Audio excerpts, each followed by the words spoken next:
Hola, buenas tardes. Comenzamos ahora con el tema de la unidad número 3, el transistor bipolar de juntura o de unión, representado por las siglas TBJ. Aclaramos todo este nombre porque no es el único tipo de transistor que vamos a ver. Bien, como se puede ver en las figuras, se trata de la unión de tres materiales semiconductores del mismo tipo, con distintas impurezas pero del mismo tipo, así como los diodos semiconductores tenían dos, en este caso son tres.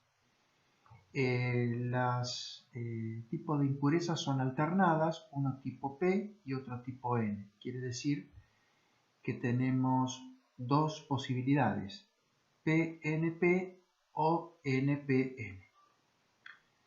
La región del centro tiene una naturaleza diferente a la de los extremos, en ambos casos.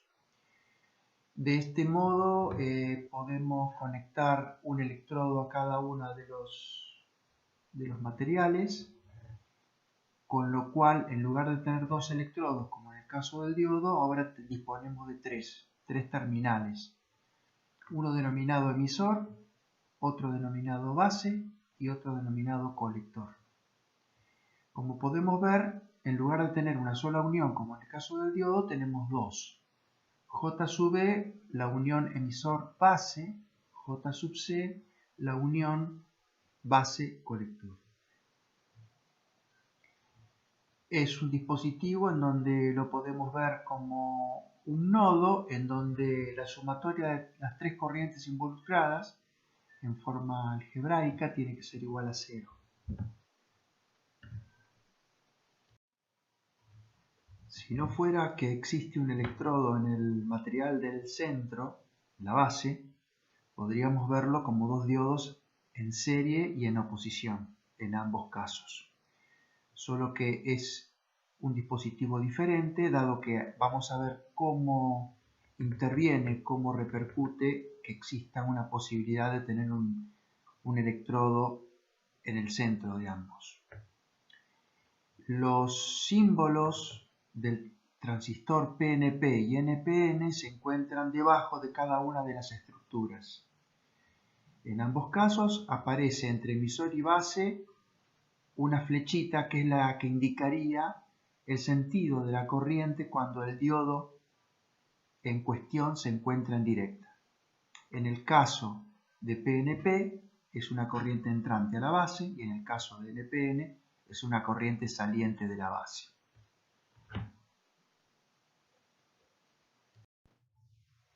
Una aclaración que es necesario hacer antes de comenzar con esta diapositiva es que el apunte fue modificado en las páginas 11 y 12, levemente, pero fue modificado, que corresponden a esta diapositiva y a la próxima. Eso ya está actualizado en la página, pero quizás si ustedes tienen los apuntes impresos pueden llegar a notar pequeñas diferencias. Las modificaciones corresponden a las expresiones 3.6 y 3.7 solamente. Observamos ahora un dibujo en corte del transistor PNP, en donde vemos cómo se componen las distintas corrientes. En el caso de la corriente de emisor, está formada mayoritariamente por cargas positivas o huecos y P sub E. En la zona P, la componente de corriente de electrones es minoritaria y va a ser despreciada. Esa cantidad de portadores IPE, esa corriente de huecos, cuando pasa a la zona N se convierte en portadores minoritarios de esa zona. Eso no significa que en el balance de corrientes en ese punto una parte se bifurcaría hacia el terminal de base y la que resta estaría disponible para continuar hacia el colector. Vamos a ver que la cantidad que es desviada hacia el terminal de base es ínfima con respecto a la que puede continuar hacia el colector. ¿Por qué motivo la corriente ingresa al emisor y se desvía a la base? Porque en la malla emisor-base es una malla que va a polarizarse en directa. Ese diodo emisor-base trabajaría en el primer cuadrante. Por lo tanto, la corriente es entrante en el emisor y saliente en la base. En cuanto al diodo o a la unión base-colector, contrariamente a la emisor-base, es un diodo que va a trabajar polarizado en inversa, en el tercer cuadrante, porque es de la única manera que la corriente podría seguir hacia el colector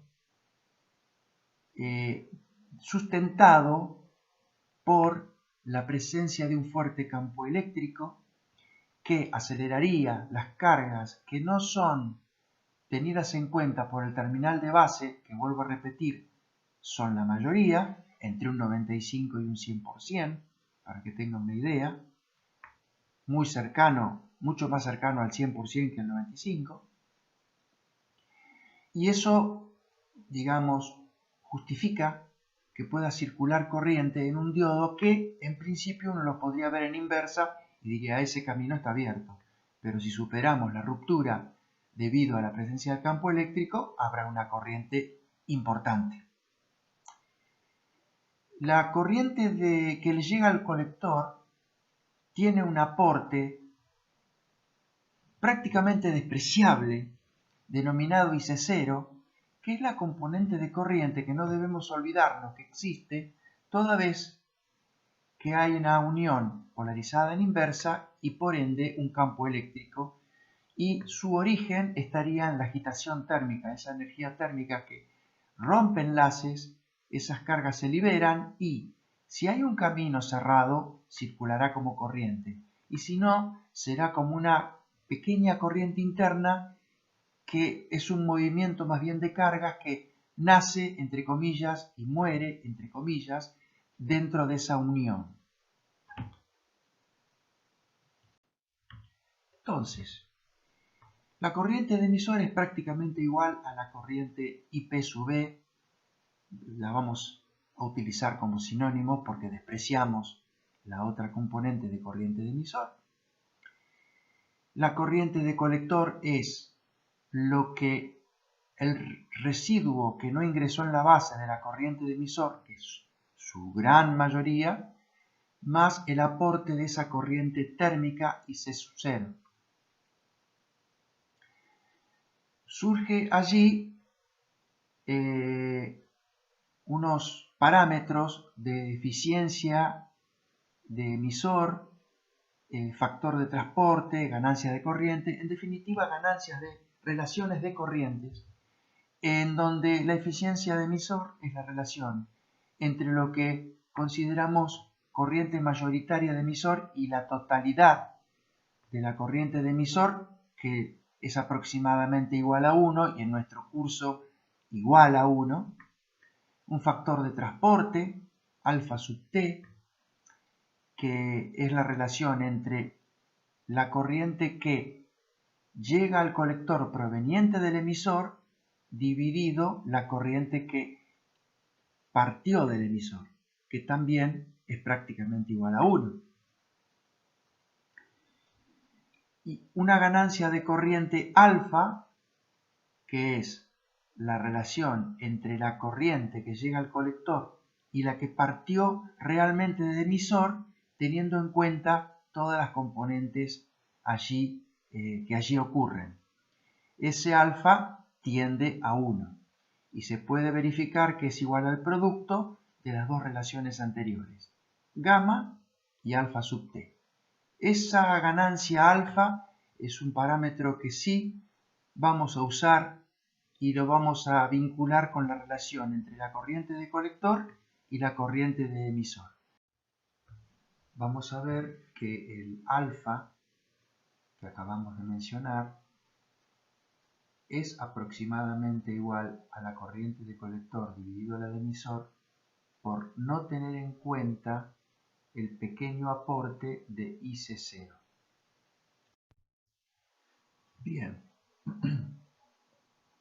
entonces, de acuerdo a lo que venimos viendo, para que un transistor funcione a partir de una corriente de emisor generando otras dos de base y colector, en donde la de colector sea prácticamente igual a la de emisor, tendremos que cumplir con dos condiciones.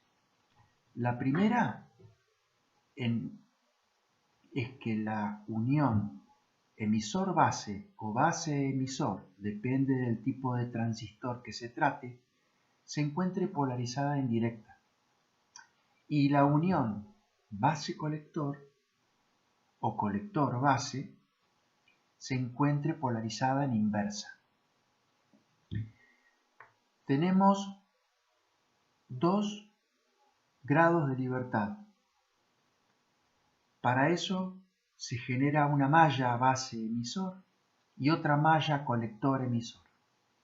Con una gobernamos lo que sucede en la unión base-emisor, con la otra gobernamos lo que sucede en la,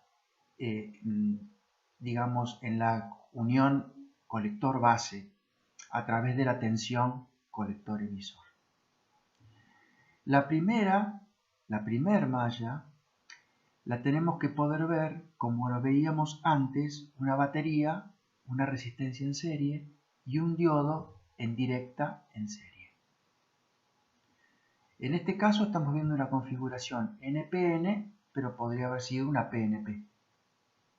Vemos como la primera malla justifica una corriente llamada I de base, que es entrante al transistor, y asegura que esa unión tenga una caída aproximadamente igual a B gamma y ubique a la zona de trabajo de ese diodo en el primer cuadrante. De manera de tener una tensión de colector base mayor que 0, en este caso, para asegurar que ese diodo base colector se encuentra en inversa, la tensión de colector va a tener que ser superior a la de base. Eso lo gobernamos con la corriente IC, que, habiendo desarrollado una caída de tensión en RC, permite que se establezca entre colector y emisor una tensión tal que sea superior a B gamma. La relación entre la corriente de colector y la corriente de emisor está dada por la expresión 3,8. En función de los parámetros que vimos antes, podemos escribirla como alfa, que relacionaba la corriente neta que llegaba al colector desde el emisor sin considerar la IC0, por la corriente de emisor más IC0. La relación entre la corriente de colector y de base da origen a otra relación de corriente o a otra, si se quiere, ganancia de corriente, que es entre la corriente de colector y la corriente de base. Y podemos ver que entre alfa y beta hay una relación, como la que se ve que beta puede ser igualada al cociente entre alfa y 1 menos alfa. O decir que alfa es igual a beta sobre beta más 1. Como dijimos, alfa en la práctica tiende a 1, o al 100%. En la medida que alfa tiende a 1, beta tiende a infinito. O sea, para decirlo en pocas palabras, normalmente alfa es aproximadamente igual a 1 y beta mucho mayor que 1.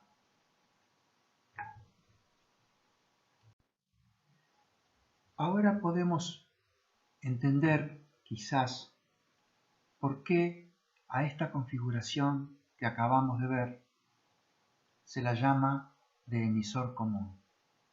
Estamos hablando de que requerimos de la existencia de dos mallas, la de base emisor y la de colector emisor. Esas dos mallas tienen una rama en común que no tiene ninguna resistencia, pero sí una corriente que se llama corriente de emisor. Esa corriente de emisor, cuando llega al nodo indicado en la figura, se bifurcan dos corrientes, una para la izquierda y una para la derecha. La que va para la izquierda forma parte de la malla base emisor, por lo tanto es la corriente de base, y la que va para la derecha es la corriente de colector. En ese punto volvemos a justificar que la corriente de emisor es igual a la suma de la corriente de base más la de colector.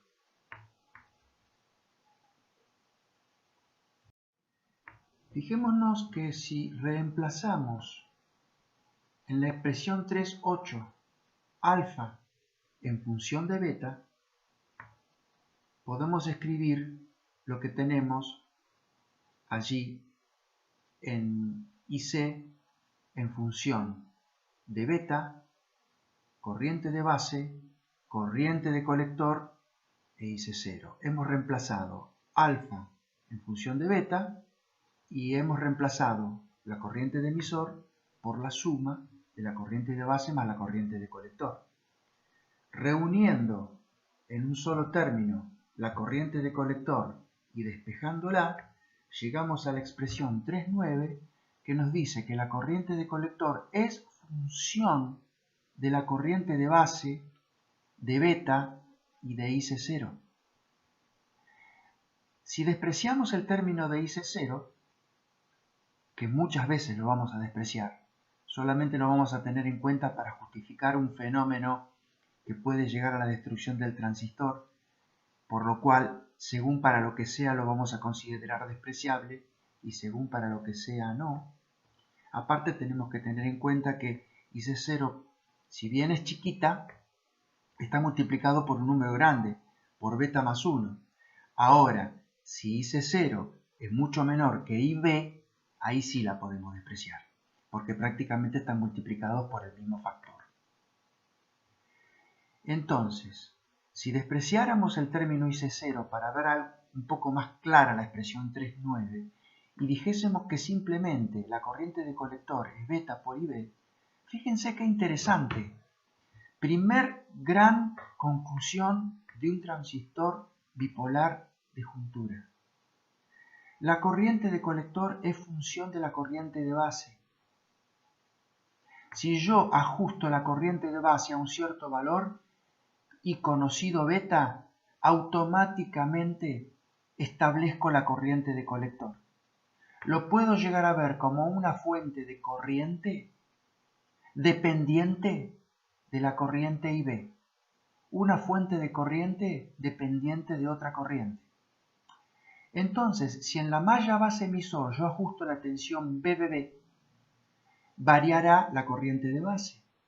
O, por ejemplo, variando RB, sucedería lo mismo. O variando ambas, que eso lo puedo ver tranquilamente con el concepto de la recta de carga incluso. Cómo se va corriendo el punto de trabajo.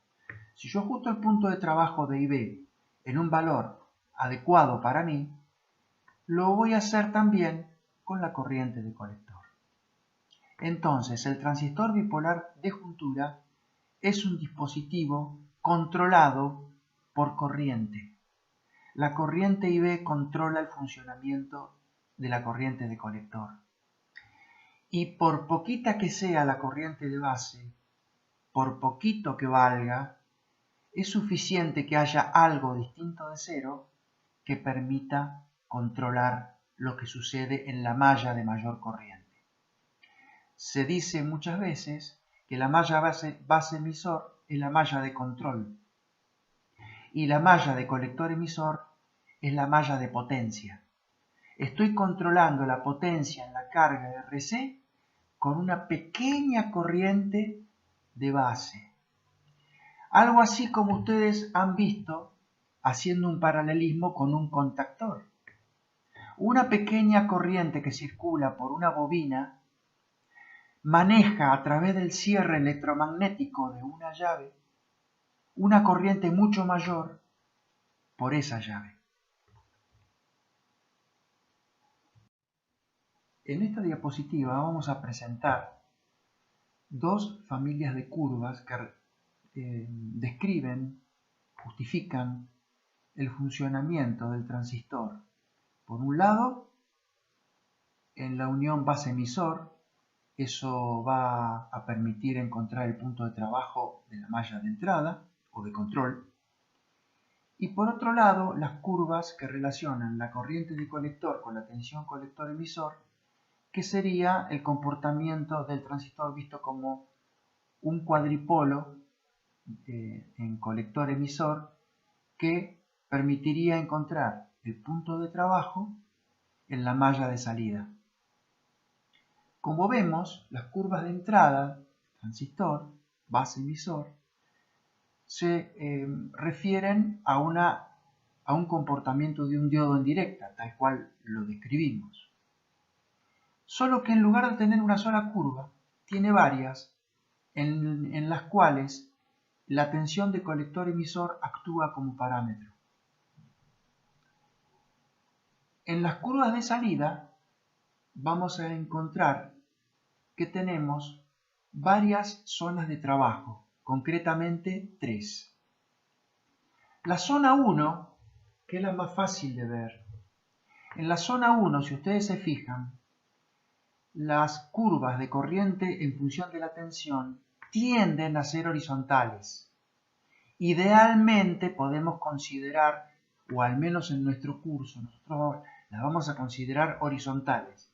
¿Qué significa considerarlas horizontales? ¿Por qué es más fácil, más rápido de darnos cuenta qué es lo que sucede? Porque si son horizontales, para cada curva, el valor de la corriente no depende de la tensión y por lo tanto podemos decir que efectivamente se comporta como una fuente de corriente tal cual la habíamos descrito. Y en coherencia con lo que también dijimos, el parámetro de cada curva es la corriente de base, porque el valor de la proyección de la corriente o en el eje de corriente de cada una de esas curvas solo depende de la corriente de base. Como cada transistor ya tiene en su cédula de identidad un beta, va a haber una familia de curvas en donde las relaciones entre los parámetros de cada una de ellas con su proyección cortando el eje de corriente no va a ser ni más ni menos que relacionado con el beta del transistor. Todas las curvas vamos a suponer, vamos a hacer la aproximación, que la relación entre la corriente de colector y el parámetro de corriente de base es constante. Esa relación es siempre la misma para todas las curvas. Esa zona es denominada zona activa. Es la zona donde normalmente se lo utiliza el transistor, pero según la forma de trabajo en la que se lo quiera usar. Porque podríamos también querer utilizarlo en lugar de que las cosas varíen gradualmente, que varíen abruptamente. Por ejemplo, la zona 2 es denominada región de corte. Rigurosamente, la zona de corte queda definida igualando a cero la corriente de emisor.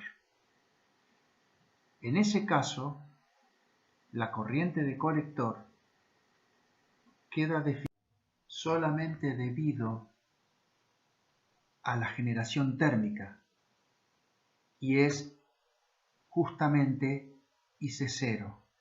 Y además, como vamos a ver, esa misma corriente circula por base, pero en sentido opuesto. Eso ocurre cuando la corriente de emisor es cero o podemos imaginarlo como que hemos levantado el terminal, la patita del emisor, la hemos dejado en el aire y no queda otra que la malla 1 y la malla 2 se fusionen en una sola malla en donde la corriente va de colector a base sin llegar nada al emisor. Aquí tenemos una imagen un poquito más detallada de lo que acabamos de escribir. Simplemente las corrientes que figuran en el modelo del transistor de la izquierda tratan de evidenciar que tanto la corriente de base como la de colector tienen básicamente dos componentes cada una, para diferenciar el efecto térmico del intrínseco del transistor. La corriente de base sería la corriente IBI si IC0 no existiera o fuese despreciada. Lo mismo sucede con IC. La corriente de colector sería ICI, o ICI sería la corriente de colector si IC0 no existiese o fuese despreciable. A la derecha vemos un esquema en donde, si efectivamente nosotros desconectamos la patita de emisor, la única corriente que puede circular en ese circuito que tiene una sola malla, y en esa malla claramente vemos que hay un diodo en inversa, es IC igual a menos IB e igual a IC0.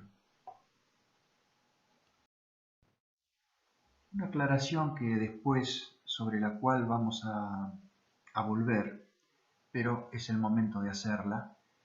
Un dato para tener en cuenta. El valor de la corriente IC0 para un transistor de silicio aumenta con la temperatura, como es de esperar, y aumenta un 7% por cada grado centígrado de aumento de temperatura.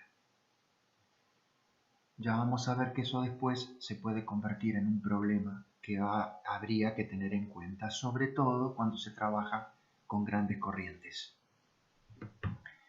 Pasamos a la última zona de trabajo, que es la de saturación o de llave, entre comillas, cerrada, con una caída residual y una resistencia residual, como cualquier llave.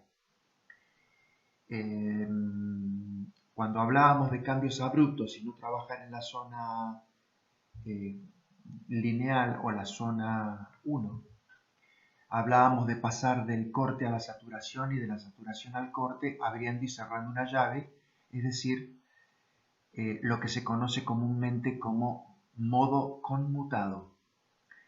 En forma binaria, el transistor conduce o está bloqueado. Y cuando conduce, está saturado en realidad, porque si lo hacemos trabajar como llave, tiende a ser una llave cerrada. Técnicamente, teóricamente, se define como comienzo de la zona de saturación cuando el diodo colector base pasa de trabajar de inversa a directa. ¿El límite cuál es? Que la tensión colector base o base colector sea 0.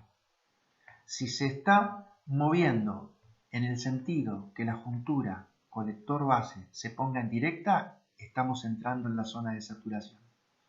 Si estamos tendiendo con la tensión igual a 0, pero de manera que el diodo se ponga en inversa, estamos queriendo pasar a la zona activa. En la práctica, la tensión de colector emisor cuando el transistor satura, nosotros la vamos a considerar igual a 0, despreciando esa pequeña caída de tensión que hay cuando la llave está cerrada, o sea que la consideraríamos una llave ideal.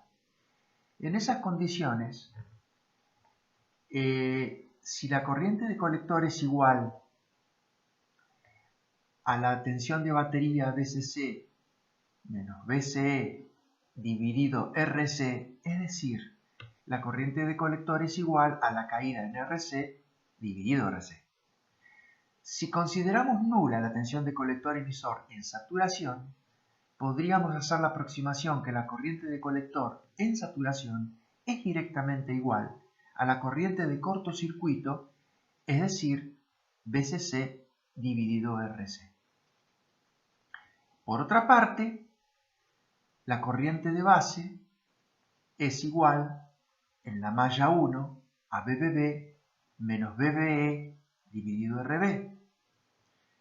La tensión base emisor en saturación, en lugar de simbolizarla con B gamma, se la suele simbolizar con B sigma, para poner de manifiesto que el valor de BBE en saturación es distinto al de la zona activa y es un poco mayor. ¿Tiene lógica? Sí, porque cuanto mayor sea la corriente que circule por la base, mayor va a ser la tensión en el diodo en directa, por la curva del diodo que nosotros conocemos.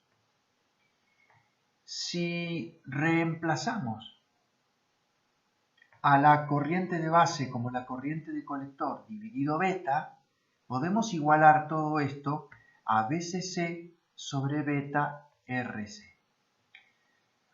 Una nota aclaratoria que en nuestro curso no va a ser preciso tener en cuenta, pero es obligatorio para mí comentárselos. El beta tampoco es constante con la corriente. Varía, nosotros lo consideramos constante, pero incluso en la zona de saturación, beta baja bastante. Un beta típico en la zona activa puede ser 100, 150, 200, 250. Y en saturación puede caer a 20 o 30 o incluso 10, depende del transistor. Para tratar de aclarar mejor la situación de un transistor saturado, que puede ser visto como una llave cerrada o en corto, es la siguiente.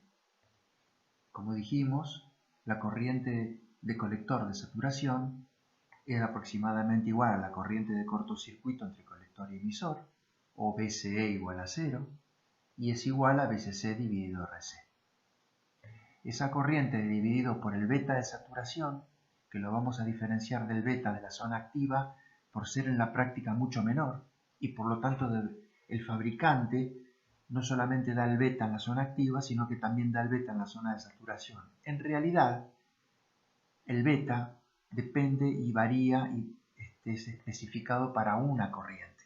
Nosotros no lo vamos a hacer, simplemente vamos a hacer de última la discriminación entre dos posibles betas, el de la zona activa y el de la zona de saturación.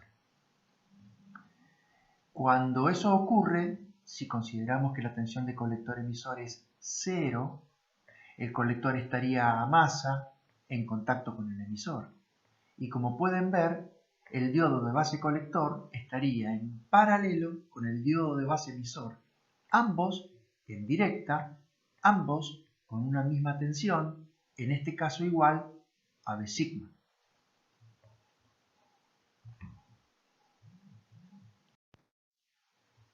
Otra manera de verlo, en la práctica, si yo quiero llevar al transistor a la saturación, es decir, que se comporte como una llave cerrada, ¿qué tengo que hacer? Conocido el beta de saturación, conocidos BCC y RC, puedo calcular qué corriente de base necesito para saturar a ese transistor. Una vez que conozco ese valor y conozco B sigma, puedo jugar con BBB y RB para lograr que en esa malla se establezca esa corriente. Si eso ocurre, automáticamente con el beta de saturación voy a lograr una corriente de colector de saturación compatible con que lleve a la tensión colector emisor a 0, porque cuando circule a través de RC va a desarrollar una tensión igual a BCC y por lo tanto todo va a cerrar. Un último comentario sobre este tema. Cuando el transistor trabaja en la zona activa, el beta es grande, muy grande, 100, 200 veces. Por lo tanto, En la ecuación corriente de emisor igual a corriente de base más corriente de colector, la corriente de emisor es prácticamente igual a la corriente de colector. Eso en la zona activa, zona o región 1. En saturación no podemos decir eso, dado que si bien la corriente de base es 10, 20 veces más chica que la de colector, por ahí, según el caso, no es tan despreciable. Y la corriente de emisor se parece bastante a la de colector, pero según el grado de error que estemos dispuestos a tolerar, capaz que no lo podemos decir tan directamente.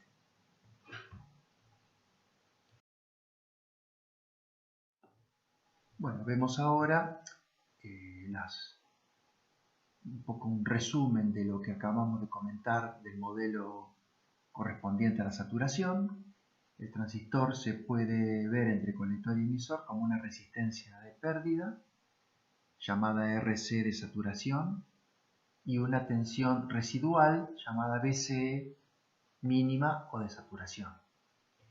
La BCE mínima es el B sigma que estuvimos comentando, y para que tengan una idea, el valor de la resistencia de pérdida es de décimas de ohms.